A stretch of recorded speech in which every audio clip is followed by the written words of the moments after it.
Vous pensez qu'un retour d'Howard le canard dans Les Gardiens, ça aurait du chien? Ça tombe bien, nous aussi.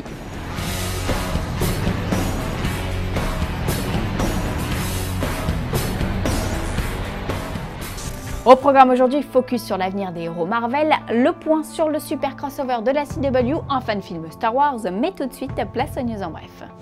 Si ce que vous préférez dans Star Wars, c'est le générique déroulant du début, vous allez être surpris par Rogue One. La présidente de Lucasfilm, Kathleen Kennedy, a en effet confirmé la rumeur qui circulait depuis la Star Wars Celebration du mois de juillet et annoncé que le spin-off signé Gareth Edwards allait, je cite, probablement s'ouvrir de façon traditionnelle avec juste le titre. On notera le probablement qui laisse entendre que ce n'est pas encore sûr à 100%. Dans la mesure où le film sort dans moins d'un mois, il va vite falloir se décider quand même, hein. On croyait que le reboot de Tomb Raider reprendrait la trame narrative des 2 derniers jeux vidéo, mais le producteur Graham King déclare sur le site Hey You Guys qu'il s'agira en fait d'une origin story dans laquelle Lara Croft partira à la recherche de son père. Dans le jeu de 2013, il n'est presque pas question du père de l'héroïne, alors que dans sa suite en 2015, impossible de partir à la recherche du père de Lara puisqu'il est...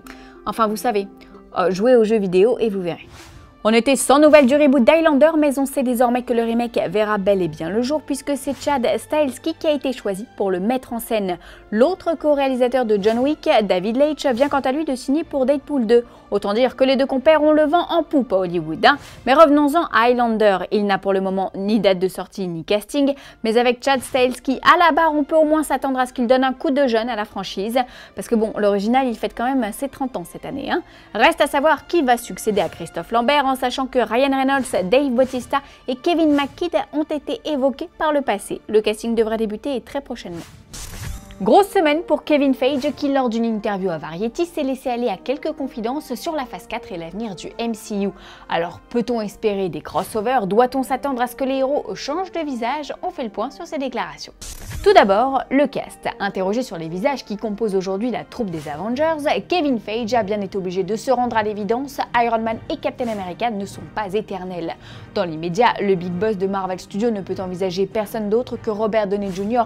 ou Chris Evans, deux figures emblématiques de la pop culture, comme le fut Christopher Reeve dans le costume de Superman en son temps, selon ses dires, mais force est de constater que le contrat qui lie les deux comédiens à la Maison des Idées arrive à échéance, se pose donc la question du remplacement. Feige rappelle que Tom Holland, nouveau venu dans la combi de Spidey, a d'ores et déjà conquis le public et d'ajouter que Sherlock Holmes, Batman ou James Bond continuent d'exister au-delà des acteurs qui les incarnent.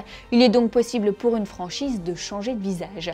Mais alors qui pour les remplacer? Sebastian Stan reprendra-t-il le bouclier? Autant de questions qui demeurent à ce jour sans réponse et qui risquent bien d'alimenter les rumeurs les plus folles en attendant que le studio clarifie tout ça.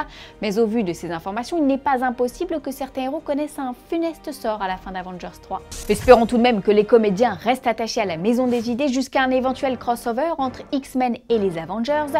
Si crossover il y a, car là encore ce n'est pas vraiment d'actualité, les droits des X-Men étant détenus par la Fox. Et là je vous entends dire, et vous auriez raison, oui mais Spidey c'était Sony et James Gunn a négocié avec la Fox pour utiliser la planète Ego dans les Gardiens de la Galaxie. Oui, mais une renégociation de contrat n'est vraisemblablement pas dans les cartons, mais Feige se veut rassurant, nous avons assez de films pour tenir jusqu'à la fin des temps. Il faut dire qu'entre deux Avengers, Black Panther, Ant-Man, Captain Marvel et les Gardiens de la Galaxie, Marvel Studios ne manque pas de héros. Aujourd'hui dans le Code des Fanzoniens, on répond à Carnage Symbiote qui voudra en savoir un peu plus sur le super crossover de la CW. Eh bien j'ai une excellente nouvelle puisque ce super crossover de 4 parties sera diffusé dès lundi prochain à raison d'un épisode par soir.